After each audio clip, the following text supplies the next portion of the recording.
Most of us wish Universal would create a movie that captured the essence of the Lost World novels, something that would rival even the most well-known horror movies in terms of plot. But sadly it seems we're never going to get that. Our only hope was Rebirth, and it wasn't nearly as jaw-dropping as the trailer suggested. It was a decent movie, but the trailer itself made up like half of the Rex's screen time. We might not get to see the novels remade in Hollywood, but thankfully we can experience some of it thanks to these talented animators.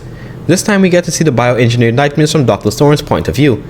The person responsible for this animation is Rexy. Their channel is criminally underrated for the kind of quality they produce in these short films, so go on over and check it out. Their channel will be at the top of the description. So without further ado, let's get into the video. It starts off with Thorne trying to turn on the generator in the abandoned workers' camp, the same way he does in the novel. He's doing all of this while receiving instructions from someone over the walkie-talkie. It doesn't say who, or maybe it does somewhere in the description and I just didn't see it. But I think more than likely this is Levine, since in the novel both him and Ellie were the only ones with Thorne at that time. But before we get to hear much more, everything's interrupted by a pair of Rexes. What's going on, man? Let's start me. Dad, what's going on?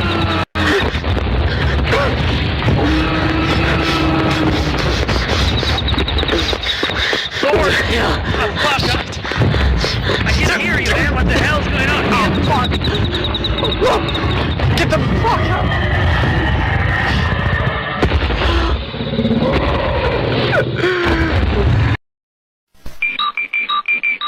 On Sorna there were 6 Rexes at the time, since Rexy was at Nublar, but the creator said that the 2 Rexes here in front of Thorne were Buck and Doe. But something was off. Just as they were about to get Thorne, they just held back and retreated.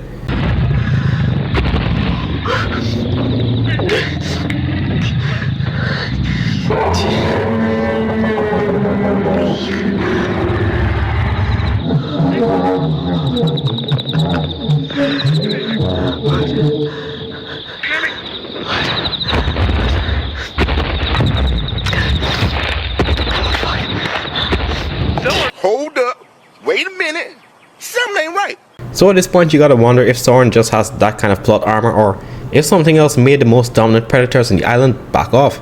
Thorne was at first dumbfounded as to why they didn't continue their pursuit, or why they even attacked him in the first place, because Rexes in this universe are not supposed to see motion. But apparently this was just something exclusive to the Rex on Nublar, being Rexy. All the other Rexes on Sorna can still see you even if you don't move a muscle, which honestly is a horrifying and nice touch. When Thorne did mention to Levine that the Rexes just suddenly held back, Levine was confused because he couldn't think of anything more powerful than the Rexes on the island, since I don't think the Spinosaurus is in the novel universe. So Thorne finally goes over to turn on the generator, but just as he was making his way back to the jeep, we see 2 stars that appear to be way too close to the ground compared to the rest of the sky. Okay, the generator is running now, I think. Now we just have to wait for the power to come back on. Okay, well done. Now look for the jeep. You should find some burial self-gasoline not far from it there. The map says it's 14 meters west in an old gas station. Okay, I see a gate. I got there. Wait. What? What's that? What's up now? There's a corpse. It looks like it's been eaten.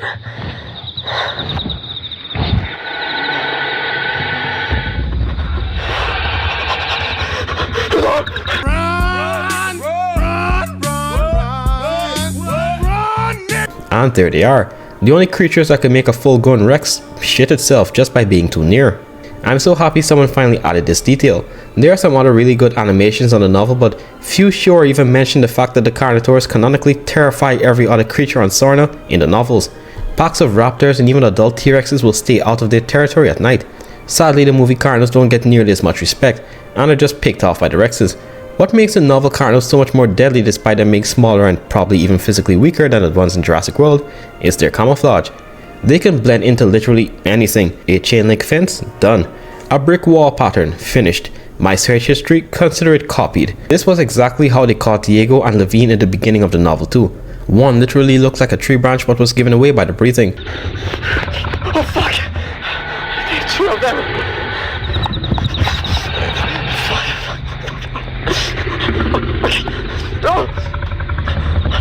Oh shit!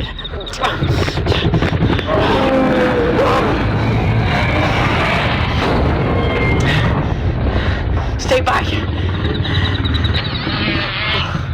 Okay.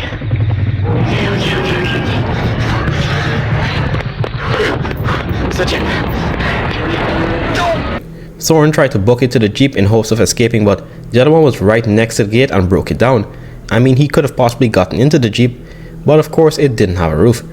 I know it's meant to be a park for touring, but dear heavens, have a roof on one of these vehicles just in case of an emergency. Soren was going to run into the mini supermarket, but he probably thought he could have broken down the glass door, so he hid in the shed, which he locked out with, since this one actually had a door compared to the broken one in the novel.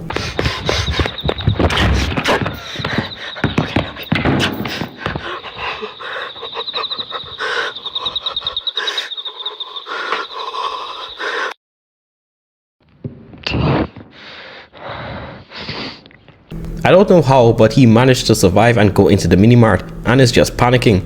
If it was me, I'd be eating everything in the store. I don't care if it's expired. I am munching on every Cheeto and Dorito until my belly fills up faster than my anxiety.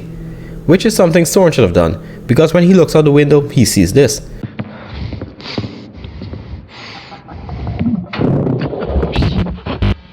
The raptors in this book are far worse than any of the ones in the film. The only raptors that come close are the ones in Jurassic Park 3. These things were the bane of every single character in the book, and they're terrifyingly smart. One managed to trick and then ambush Wu, which I don't feel bad for because of everything he did in the film. As Soren is frantically trying to hide, the stupid walkie-talkie keeps going off, and our boy just tells Levine to shut the hell up, which is a valid response, and you'd think that Levine would do that, because if someone tells you to be quiet on this island, you better shut up, because it's for a reason. But Soren himself fumbles and throws the walkie-talkie across the floor by accident. Levine loudly announces over the walkie-talkie that the power is back on, and this alerts the Raptor to Soren's location.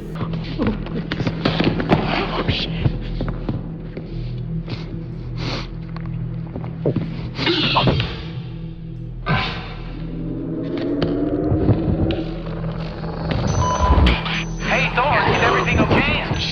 I don't have any...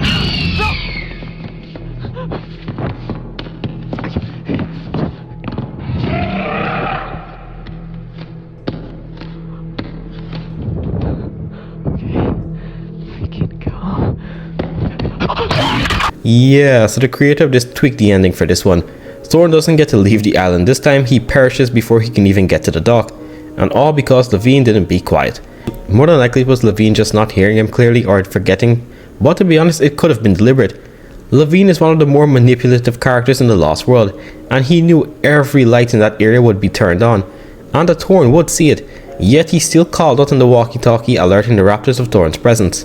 But there's a very slim chance of that being the reason. As I said, I don't even know if it's Levine on the other side talking into the walkie-talkie. I just assume it is because he is one of two people who were with Thorin in the abandoned workspace at the time in the book.